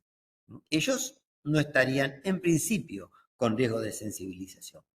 Pero desde un punto de vista práctico, podemos decir que un glóbulo rojo de positivo somos los que tenemos la proteína entera presente en el glóbulo rojo. Los de negativo son los que no tienen esta proteína. Los de débiles son los que tienen la misma proteína pero en menor cantidad. Los de parciales son los que tienen la proteína D, pero con un pedazo o un sector de los genes y proteínas CE insertados en el medio de ellos. Y lo más frecuente de ellos es que haya individuos D débiles que además son D parciales. Entonces, desde un punto de vista molecular, podemos decir que los individuos D negativos son los que tienen los 10 exones que se expresan en la proteína RHCE. Los que somos D positivos tenemos toda la proteína entera, lo cual hace que y justifica la alta inmunogenicidad. Diferencia un D positivo, toda una proteína, el D negativo no tiene esta proteína. La diferencia que hay entre C grande y E grande es apenas unos pocos aminoácidos contra toda una proteína ausente. Y los individuos D débiles, de parciales, que son los que tienen esto, una mezcla, por ejemplo, el D6, que tiene genes CE insertados y en la proteína que se expresa en la membrana del glóbulo rojo tienen ausencia de epitopes, lo cual al tener estos epitopes ausentes, cuando este individuo es expuesto a glóbulos rojos normales, elabora anticuerpos contra los epitopes faltantes. Por lo tanto, estos individuos, desde el punto de vista clínico, deben ser considerados RH negativos. Si es una embarazada, debe tratarse como una RH negativa. Si es un donante, como RH positivo. Y si es un donante autólogo, nos volvemos locos, porque lo vamos a tipificar como donante positivo y como receptor negativo. En síntesis, ¿qué usamos? Para embarazada, receptores y puérperas, un anti-D que no detecte D6, no hacer la prueba del DU, como dicen nuestras normas, y en donantes sin recién nacido, un anti-D que sí lo detecte. Esto es lo que dicen nuestras normas. Y con este criterio es como debemos considerar a todas las embarazadas capaces de sensibilizarse. Entonces vamos a usar un anti-D que esté apuntando a un epitope que esté ausente en los individuos de 6, como es el epitope 6 y 7, usando un monoclonal que deliberadamente produzca un resultado falso negativo. A propósito, estoy provocando un resultado falso negativo. El que lo tiene entero le pega al epitope 6-7, como sería en este caso que utilizo un anti-D que no detecta D6. En cambio, a los donantes y recién nacidos voy a usar otro que le pegue al epitope 9 que está presente en todos los glóbulos rojos. Es un epitope de uso universal. Entonces ustedes dirán, ¿yo tengo que tener dos anti-D en mi servicio de medicina transfusional? Sí, claro. Un anti-D que voy a usar en el receptor y el otro anti-D en la bolsa que voy a transfundir. Tipificar para el recién nacido. Dos anti-D. ¿Y cómo elijo el anti-D? Bueno, una forma de elegirlo es mirar, ¿vieron ese papelito que viene en una caja que casi siempre termina tirado a la basura? Bueno, eso que se llama inserto. Ahí en el inserto ustedes miren qué clon tiene el anti-D con el que están trabajando. Y esta es una de las formas que tenemos. Muchos de estos clones que está en verde es el que no detecta D6 y los que están acá en color más intenso, el TH28, es lo que prácticamente la mayoría de los activos que se venden en Argentina están acá. Son eso, el TH28, el MS201, el REM1, y es el que nosotros vamos a utilizar en embarazadas, puérperas y receptores. Y el que está en rojo es el que vamos a usar donantes y recién nacidos. Incluso con este que está en rojo es el que vamos a usar para tipificar las colitas que vamos a utilizar para rechequear la unidad que vamos a transfundir. Entonces, tipificación hago, luego a todas las embarazadas prueba de antiglobulina indirecta y de acuerdo con eso, dependiendo en dónde estemos trabajando, por supuesto, la distinta prevalencia que es esperable.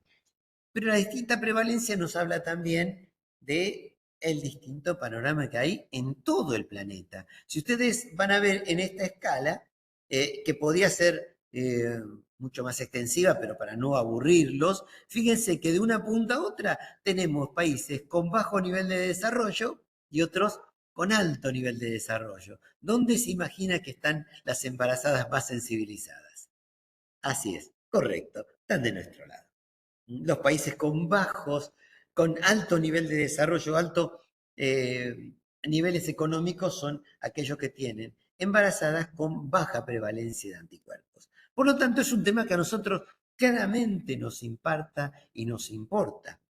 ¿Qué seguimos con esto? Bueno, la identificación. No basta solamente con tener una prueba de antiglobulina indirecta y asumir que toda prueba de Kunz indirecta en embarazada es un anti-D. No, no es así. Tenemos que hacer la identificación no solamente en las RH negativas, sino también en las RH positivas. ¿Por qué? Y bueno, porque nosotros vamos a utilizar desde el punto de vista perinatal una clasificación diferente y es en virtud del alto, mediano o bajo riesgo de enfermedad hemolítica. ¿Por qué? Y porque esto va de la mano de qué potente sea este anticuerpo o no. Y esto es lo que debemos nosotros transmitirle al obstetra, que es el que va a decidir en definitiva si tiene que derivar una embarazada o no, si tenemos que contar un servicio de terapia intensiva neonatal o no. ¿Qué anticuerpo se puede manejar en un servicio de baja, mediana o alta complejidad? Bueno, va de la mano de la identificación y de la titulación. Pero para poder decir si este anticuerpo es potente o no, tenemos que establecer lo que se llama un valor crítico, que es un título por debajo del cual se puede monitorear en cualquier servicio de baja complejidad. Nosotros sabemos que hasta 1 en 8, salvo los anticuerpos Kell, hasta 1 en 8 se puede manejar en un servicio de baja complejidad. Cuando el antítulo sube arriba de 1 en 8, ojo al piojo, porque ahí tenemos riesgo de severidad. Hay que monitorearlo más de cerca. Arriba de 64, bueno, ahí estamos con riesgo debe pasar por lo menos a monitoreo Doppler. Riesgo de exsanguinotransfusión. Hasta ahora los problemas pueden venir después del parto. Pero cuando el título es mayor a 128, bueno, esta embarazada necesita claramente un servicio de mayor complejidad porque puede estar a riesgo de transfusión intrauterino o exsanguinotransfusión. Claramente la mayor gravedad será arriba de títulos de mayor o menor 1000. Pero la prevalencia de los haloanticuerpos y de los valores críticos varía mucho en función de la especificidad del anticuerpo. Entonces nos encontramos con ¿qué? Con que los títulos críticos de anti-D se da en 21 cada 100.000 embarazos, y esto va de la mano de mayores probabilidades o riesgos de TIU, exsanguinotransfusión, transfusión neonatal. Por ello el color rojo en estas especificidades.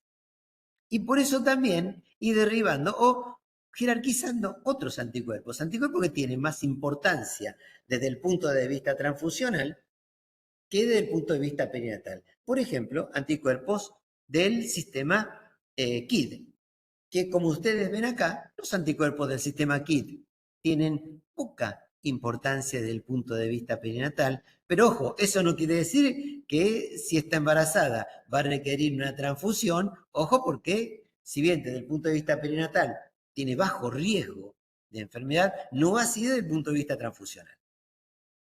Entonces,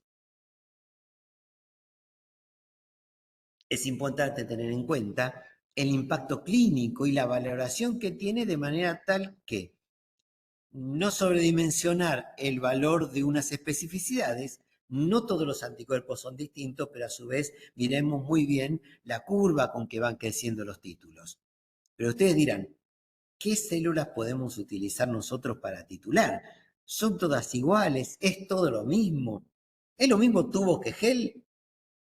Bueno, recientemente salió una publicación de altísimo impacto que compara tubos versus gel y encuentra que en una revisión importante de la literatura, con lo cual esto nos cuestiona mucho a los inmunohematólogos porque fíjense que sobre 512 artículos publicados, solo 8 tuvieron calidad suficiente para ser incluidos. O sea, mucho de lo que se está publicando está muy flojo de papeles, no tiene calidad científica. Si sobre 508 solo 8 fueron incluidos, bueno, ojo con todo lo que leemos y todo lo que se publica, no todo tiene la misma calidad científica. Se estudiaron 384 pares tubo-gel, la mediana del anti-D es 8 en tubo y 64 en gel, con lo cual la diferencia entre tubo y gel solamente es 2 magnitudes.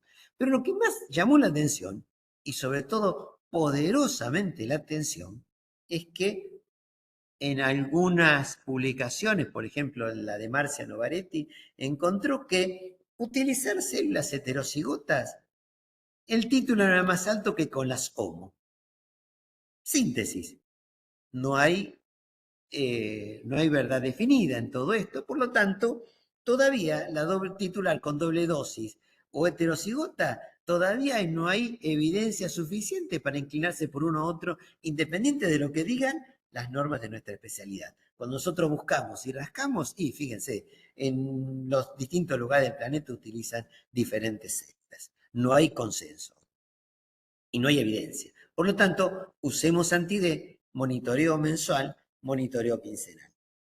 Todavía no tenemos ensayos, trabajos de investigación de buena calidad como para poder decir una célula es mejor que la otra. Si la prueba de antiglobulina es indirecta, monitoreo ya en la semana 28, pasamos nuevamente a repetirla y al momento de nacer ABO, D y prueba de antiglobulina indirecta. Lo cierto es que también en nuestras normas ante hemorragia o en semana 28 o en el posparto, lo que se impone es la inmunoprofilaxis. Pero todo tiene el mismo peso y el mismo nivel de evidencia, porque esto es lo que dicen nuestras normas. Vamos a ver, de acuerdo a nuestras normas, qué cosas tienen suficiente peso como para decir acá estamos seguros y qué cosas vemos que en un futuro más temprano que tarde deberíamos arrojar un poco de luz. Que también es un estímulo para investigar. Porque si todavía no hay verdad revelada en esta y estamos flojos de papeles, y me parece que es hora de ponernos las pilas y tener experiencia propia. Así las cosas, vemos que estamos muy bien en a todas las embarazadas realizarle tipificación A o D, pero antiglobulina en el primer trimestre. Bueno, chicos, ahí estamos al nivel 1B, estamos más o menos cómodos. Esto es, tiene buena evidencia. Considerar a todos los D débiles, D débil tipo 1, 2 y 3, considerarlos como D positivo y a todos los demás como D negativo, bueno, 1B, estamos bien. Pero hacer prueba antiglobulina en semana 28, identificar, titular y sobre todo la sugerencia de no dosar anti-A y anti-B, porque no tiene valor predictivo, porque la enfermedad hemolítica ABO, la incompatibilidad ABO, no tiene tratamiento antenatal. Aún así, estamos en 2B. Todavía nos está faltando evidencia. Y en cuanto a la titulación de anti-D, también estamos flojos de papeles. Hay quienes sugieren usar células heterocigotas, pero con nivel de evidencia 2B. Opinión de expertos. Cada 4 semanas, ¿con qué frecuencia? También nivel 2C. Nos están faltando trabajos de investigación. Lo que sí estamos seguros es que, aparte, que la técnica primaria para detección anemia fetal severa sigue siendo el ecodoppler, una técnica no invasiva que al ser esta una sugerencia no invasiva y con suficiente peso científico, el mismo peso da discontinuar el test de Liley, que es una técnica invasiva con riesgo, aún en manos muy expertas. A todo recién nacido, RHD en más de ser H negativa, cum directa, realizar cum directa, y el huir, si hay cum directa, también, con ictericia, también en nivel 2C. No se está faltando evidencia. 3. Enfermedad hemolítica ABO. Ictericia, eluir el glóbulo rojo del recién nacido y dosar anti-A, anti-B con IgG materno. Nuevamente, nivel 2C de evidencia. Con lo cual, estamos bastante flojos de papeles. Nos están faltando trabajos de investigación con suficiente nivel de evidencia y potencia científica para llevarlos adelante. También nos dice que aquellos países del mundo donde tienen los recursos, claramente esto no les interesa. Entonces, y ahora sí, para ir finalizando, en cuanto a la prevención, vimos ya cómo debemos hacer el control perinatal de mínima.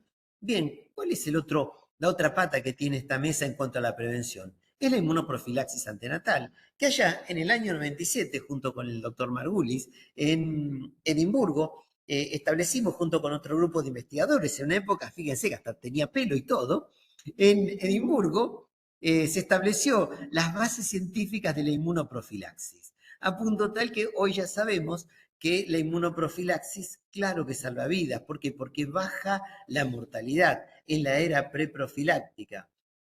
Uno cada 238 embarazos tenía enfermedad hemolítica y con la profilaxis se bajó, si hacemos ante y postnatal, por debajo de unos 10.000. Por eso también esta enfermedad prácticamente bajó a niveles casi indetectables en países con alta vigilancia epidemiológica.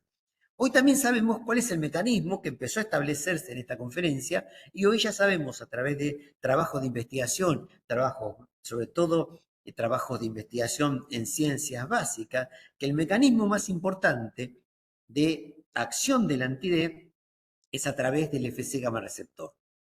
Por lo tanto, dos primeras consecuencias. Esto lo que nos habla es que por eso es efectivo incluso muchos días después del nacimiento, hasta casi un mes después del parto, cuando ya no hay glóbulos fetales. Glóbulos fetales se limpia de la circulación, de hecho por eso está aconsejado hacer el test de Kleihauer entre los 30 minutos y las 2 horas, porque luego de eso ya no se detectan glóbulos fetales y aún así, después de este tiempo, se sigue teniendo eficacia la inmunoprofilaxis. ¿Por qué? Y porque no tiene acción en el glóbulo rojo. Es a través del Fc gamma receptor 2B. Y si actúa a través de la inhibición central, esto significa que el anti-D residual no indica protección vigente. Por lo tanto, hacer una prueba de Kuhn indirecta después de la administración de anti-D no tiene fundamento científico. El que lo detecte no quiere decir que haya actuado en el Fc gamma receptor, y si yo no lo detecto, no quiere decir que no haya actuado. Por lo tanto, no tiene valor predictivo. De ahí también la eficacia que pueden llegar a tener, e incluso los fracasos que han tenido muchos monoclonales que han salido en el mercado monoclonales para uso humano, porque hasta el día de hoy, por este mecanismo, no pudo ser reemplazada la inmunoglobulina humana. Entonces, si este es el mecanismo, todo nuestro esfuerzo tiene que estar puesto en algo tan simple como la técnica de Kleihauer. Que la técnica de Kleihauer lo que es un frotis en sangre periférica materna, que ahí en esta dirección de internet que le estoy mostrando, y está muy bien descrita y detallada la técnica de realización. No me voy a detener en los detalles técnicos, ahí está la técnica, la pueden bajar perfectamente. Y tengan en cuenta que la protección va de la mano, la cobertura con anti-D, con la prevalencia y la prevalencia de la hemorragia feto-materna. De manera tal que, como le decía al comienzo de la charla, 1 cada 200 partos requiere una dosis mayor a 250 y también la gran mayoría de las hemorragias feto-maternas son silentes. Grandes hemorragias no significa que el recién nacido esté anémico. La profilaxis universal ante amenazas de acuerdo con nuestras normas, primer trimestre, deben realizarse con 100 microgramos, que hasta donde yo recuerdo todavía no hay en el mercado aquí en Argentina, todavía no disponemos de esta presentación. Otros países sí ya tienen. Todo evento capaz de provocar una hemorragia fetomaterna debe recibir protección a partir de la semana 28, mínimo 250, y en el puerperio según hemorragia fetomaterna, de acuerdo con las normas de nuestra especialidad. También, en los últimos años, los programas de hemovigilancia incluyeron también la inmunoprofilaxis y nos han mostrado que errores se pueden cometer también con la inmunoprofilaxis. Y aquí los más frecuentes. Era una tipificación, utilizar un anti-D diferente al que teníamos que utilizarlo. Era en la identificación, administrar a otra mujer, o lo que es peor, al recién nacido. Hace poco recibimos la consulta de un caso de inmunoprofilaxis en donde por un error administrativo, en vez de administrarse a la mamá, se la administró al bebé y llevó a hemólisis intravascular y muerte. Mucho cuidado con esto porque a veces en la vorágine del trabajo o dejar esto en manos de gente que no está capacitada y consciente de todo esto puede provocar que aún en aquellos lugares donde cuentan con el recurso, un error donde es muy difícil después volver atrás. La administración tardía, de administrar una dosis menor o la incorrecta conservación. Recuerden que el anti-D, como es un hemoderivado, debe preservar cadena de frío. Entonces, y ahora sí, para finalizar, ¿qué cosas tienen, cuáles son de todas estas sugerencias las que tienen buen nivel de evidencia y qué son materias pendientes? Una de ellas, a la cabeza, el informe consentido. Nuestras puérperas y algunas embarazadas están recibiendo inmunoprofilaxis anti-D y no figuran en nuestras normas el informe consentido para este tipo de inmunoprofilaxis. Están recibiendo un hemoderivado. Hace unos pocos años, pocos meses mejor dicho, hay un informe del gobierno inglés donde copiló las últimas décadas de transmisión de HIV y hepatitis por hemoderivado, y en ese listado figura también el anti-D, como una de las fuentes importantes de transmisión de hepatitis C en las décadas anteriores. Así que no nos olvidemos, no dejemos esto en vano, porque esto también forma parte del equipo perinatal, es una deuda pendiente en nuestras normas, un informe consentido tanto para las embarazadas como las puérperas. No es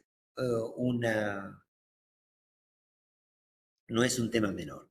Segundo, eventos sensibilizantes, si bien casi todos los eventos sensibilizantes tienen categoría 2B, todavía nos están faltando ensayos clínicos con suficiente potencia. La mayoría de los ensayos clínicos donde se desarrollaron llevan más de 2 y algunos 2, 3 décadas, por lo tanto, el momento de hacerse estos ensayos clínicos no tenían la suficiente potencia con la que hoy estamos reviendo esas publicaciones.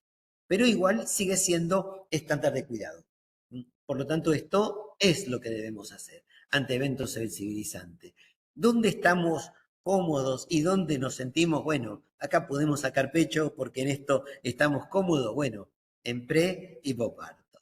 Dosis de inmunoprofilaxis, 300 microgramos la semana 28, nivel 1A de evidencia. Bueno, esto sí tiene que estar marcado a fuego. Esto es política pública y es donde deberíamos poner todas las pilas. 2 dosis de 120 que hoy en nuestro país no está presente.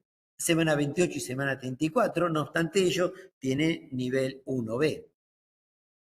Posparto, entre 120 a 300 microgramos dentro de las 72 horas, nivel 1A de evidencia, por lo tanto, tenemos nivel 1A de evidencia. Bueno, acá sí nos sentimos también suficientemente seguros y con buenas herramientas científicas. Y cuantificación de hemorragia fetomaterna, puérpera de negativo con recién nacido de positivo con directa negativa, entre no antes de los 30 minutos del posparto, porque no están reequilibradas la hemorragia fetomaterna, y no más allá de 2 horas posparto. Pero cuando digo no más allá de 2 horas posparto es el técnico de guardia puede hacer el frotis y procesar el Kleihauer al día siguiente. No es necesario que sea abarrotar al pobre técnica de guardia porque me van a insultar hasta en arameo. Con hacer el frotis, tener la muestra, es suficiente, se procesa al día siguiente, porque tenemos 72 horas. Así que recuerden esto porque es un detalle muy importante, esa franja de tiempo. En no menos de 30 minutos después del parto sea natural o por cesárea, y no más allá de las 2 horas, porque ya tenemos poca sensibilidad. Y decimos prevención, control perinatal, cumplir con nuestras normas. Profilaxis universal para inmunoprofilaxis anti-D. Y el último punto, que creo que esto nos atañe a todos los servicios de medicina transfusional. Atiendan onopartos, que es la experiencia de Leiden. Varias décadas atrás, en Leiden, tomaron iniciativa de, en ese momento, a toda mujer menor de 45 años, hoy podríamos decir a todas las mujeres, ¿desde cuándo? Desde el momento, desde los 6 meses de vida, toda mujer que sea pasible de recibir una transfusión, miren lo que hicieron. Transfusión K, E grande y C negativa para todas las mujeres que no tienen el antígeno. Y fíjense lo que hicieron. Bajaron la mortalidad, subieron la sobrevida perinatal por anticuerpos del sistema aquel de 61 al 100%. Si nosotros miramos, ¿qué otra medida en salud pública sube la sobrevida? Hay muy pocos ejemplos, salvo la vacuna. ¿Y cuántos recursos nosotros usamos hoy en nuestra especialidad? No digo de dudosa, pero bastante flojo de papeles, que puedan mover el amperímetro de la sobrevida. Entonces, acá nos dieron una lección muy importante porque desde el año 98, y si bien acá este cuadro es hasta el 2005, hay publicaciones que nos hablan de este año 2024 también, cayó la mortalidad. Y un trabajo que se hizo a continuación de esto, que lo hizo el doctor Edmond Lee, uno de mis tutores mis tutores de beca junto con Majes de Silva en Inglaterra, en donde ellos lograron demostrar que transfundir glóbulos rojos K negativos a mujeres menores de 50 años evita el 81% de la sensibilización por anticuerpos del sistema KEL. Así que, fortaleciendo aún más estas primeras publicaciones, hace unas pocas semanitas se publicó también una revisión sistemática y metaanálisis. Muy lindo esto para muchos auditores, porque que tanto que nos exigen los auditores cuando nos vienen a contar las costillas de en qué gastamos recursos, y yo les revolearía esto por la cabeza a muchos de ellos. Porque fíjense cómo en este metaanálisis la columna vertical les dice a favor de una terapéutica, la derecha a favor de la otra, y fíjense todos los cuadraditos azules a favor de la transfusión K, E grande y C chico. ¿Y esto en qué se transunta? Bueno, como le mostré anteriormente, mayor sobrevida perinatal. Así que, dicho esto, como ven, todos tenemos un rol en la prevención. No, esto no es solamente patrimonio de los obstetras, de los neonatólogos, de los inmunematólogos que nos dedicamos a inmunematología perinatal, sino también todos los servicios de hemoterapia. Entonces, la fisiopatología, hemólisis y anemia. El tratamiento, disponemos de TIU, gamma globulina, plasmaféresis, exsanguinotransfusión. Y la prevención, donde todos tenemos un rol, control perinatal, inmunoprofilaxis universal, diría planetaria, y la transfusión apropiada. Bueno, muchas gracias a todos ustedes, han sido muy amables, me han tenido mucha paciencia, nuevamente agradezco a todas las autoridades haberme tenido en cuenta para compartir con ustedes estas publicaciones y bueno, si hay preguntas, con mucho gusto estaré intentando contestarlas. Muchas gracias.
Quiero preguntar sobre la gasoil y compatibilidad del recién nacido. A ver, yo vi todo lo que quieras.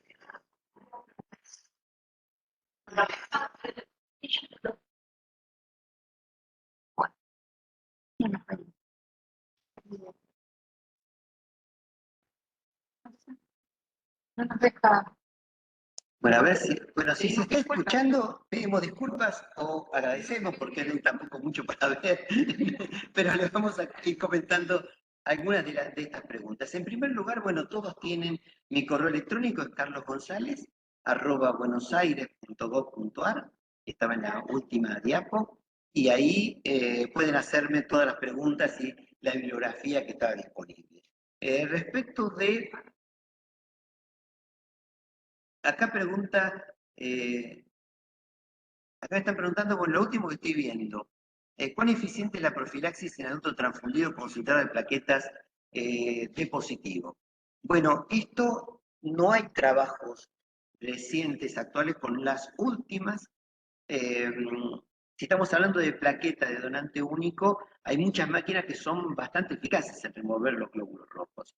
Y depende muchas veces del paciente que esté recibiendo. Por ejemplo, en pacientes con SIDA, con HIV, la transfusión de glóbulos rojos, de plaquetas, proveniente tanto de donante único como múltiple, parece ser que no produce inmunización.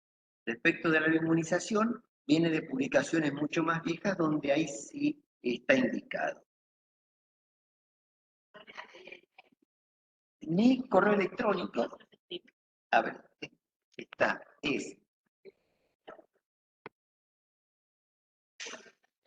va a quedar en el chat a ADN.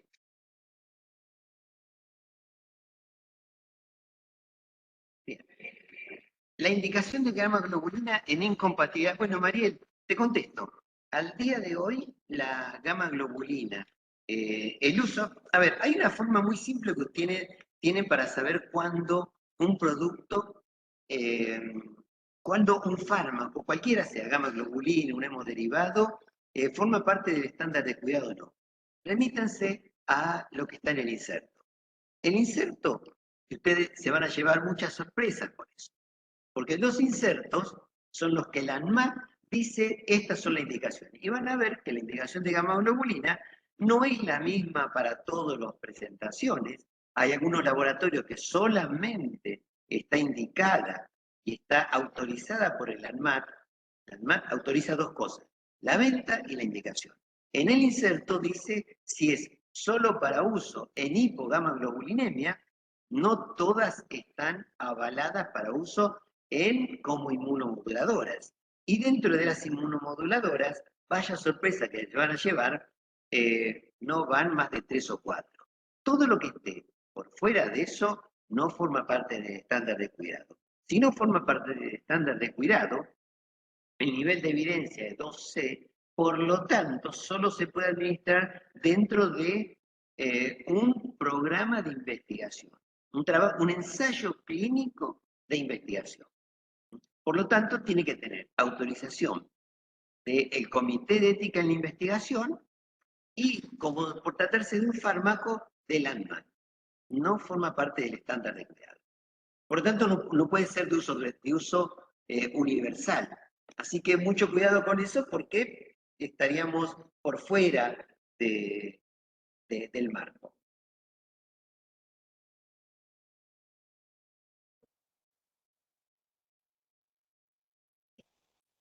Bueno, les agradezco mucho a ustedes, realmente han tenido mucha paciencia. Y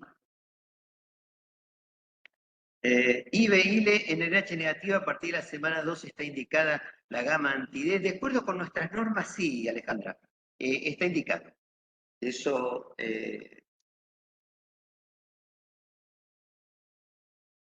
y bueno, para los que me preguntan también acá dónde puede los libros, bueno, poneme un correo electrónico y te mando el link. A ver. Acá hay una pregunta.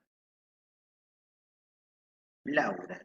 Yo trabajo en un hospital público en San Juan, solo hacemos control de embarazo, no hay obstetricia ni neonatología. Hacemos control inmunohematológico e indicamos inmunoprofilaxis en el caso que corresponda, pero no podemos seguir control lugares donde van a atender. Pero podemos observar que hay poco conocimiento de los ginecólogos en cuanto a la colocación de inmunoprofilaxis, como poca comunicación entre los servicios involucrados. tuvieron antigemas T más C. Ah, qué bien, qué interesante eso. En 10 años nunca identificaron estos anticuerpos, solo fue detector. En el servicio colocaron inmunoglobulina en 2 partos, está embarazada, los cuales estos embarazos no llegaron a término, efectos con hidros, colocado en la historia clínica. Nunca se le comunicó a la embarazada de su estado, fue a mi servicio con indicación de partogramas con antecedentes. Este bebé nació, fue RH negativo, pero hicieron todo mal por 10 años. Bueno, muchas gracias por el comentario. Lo que hace es mostrarnos también es una pincelada más de nuestro país. En aborto de madre RH negativo se indica inmunoglobulina siempre o a partir de la semana 9 de gestación. De acuerdo con nuestras normas, no especifica a partir de cuánto, así que deben recibirla todas. Quizás a futuro, cuando pongamos presentaciones más pequeñas, podamos hacer. Bueno, preguntaron por qué no había en China. Bueno, porque directamente no hay empresas que estén interesadas.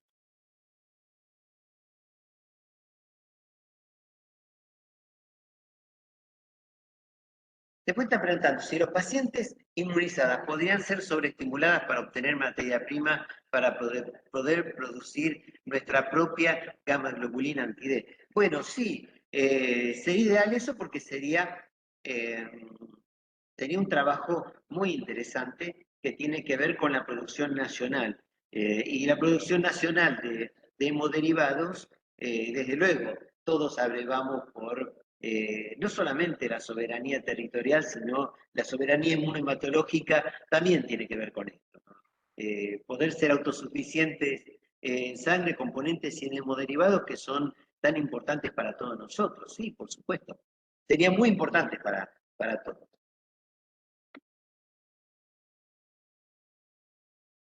Preguntan si, a ver, qué interesante, porque yo tampoco lo sabía. Si ahí se entrega constancia de asistencia, me están diciendo que no y me estoy poniendo nervioso.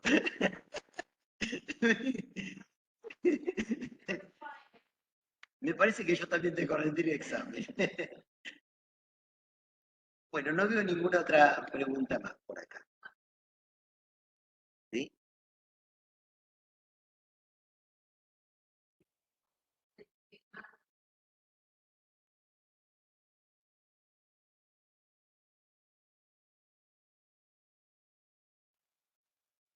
¿Qué opinas respecto de utilizar siempre filtros de leucorreducción como otro factor que colabore para minimizar la posibilidad de sensibilización? Silvia, bueno, esto más que una opinión tiene que ver con otra discusión y es el uso de la leucorreducción, sea universal o selectiva, pero esto va de la mano de dos cuestiones, de las prioridades sanitarias que tenga cada región, cada municipalidad, cada institución, cada país incluso. ¿Por qué la leucorreducción universal? Hoy podemos ver a través de los programas de hemovigilancia que he tenido cierto éxito, pero no nos olvidemos que el origen de la leucorreducción universal, por lo menos en mi opinión personal, es a partir de una decisión política, pero no política sanitaria, de política de gestión. De rebote, después con el tiempo se demostró que está asociada con menor mortalidad con respecto a algunos efectos adversos posttransfusionales, pero probablemente esto tenga que ir de la mano de una discusión mucho más profunda que tiene que ver con programas de hemovigilancia. Cuando nosotros tengamos programas de hemovigilancia como parte de políticas públicas nacionales, porque esto tiene que hacerse a nivel nacional, donde tengamos trazabilidad ascendente y descendente de todas las unidades de sangre, bueno, entonces ahí creo que podemos tener una discusión, pero basada con datos concretos y poder valorar perfectamente cuál puede ser el impacto de la leucorreducción universal o selectiva. Por lo pronto, hoy sabemos que la leucorreducción universal, la leucorreducción nivel de evidencia 1A son dos indicaciones. Prevención de citomegalovirus y reacción febril no hemolítica, nivel 1A de evidencia, en aquel paciente que tiene por lo menos 2 reacciones febriles no críticas. Después todas las otras indicaciones están bastante flojitas de papeles. Así que es una discusión que nos debe. No sé si logré para peleantes de que se llegue a un embarazo de riesgo. En madres con bajos recursos y mucho acceso al conocimiento, no sé, y siempre me preocupa mucho no conocer su grupo sanguíneo. Bueno, ¿cómo difundir más? Bueno, creo que falta parte. Es una deuda pendiente que tenemos todos los involucrados en la medicina transfusional y es difundir y justamente como esta iniciativa que no solamente involucra a los que hacemos inmunohematología, sino que esto debe universalizarse para todos, pero fundamentalmente a las mujeres RH negativas, a obstetricia. Sí, me parece muy bien.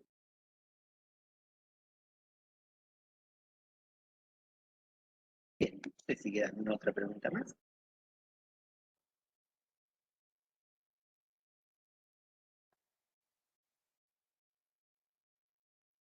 A ver.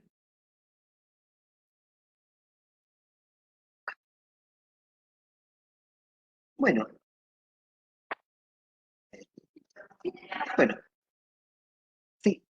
Bueno, de mi parte, bueno, muchas gracias a todos ustedes, han tenido una paciencia muy grande, muchas gracias nuevamente a las autoridades del instituto, le agradezco a todos realmente la cordialidad con que nos han recibido, nos están tratando, y bueno, muchas gracias por su atención.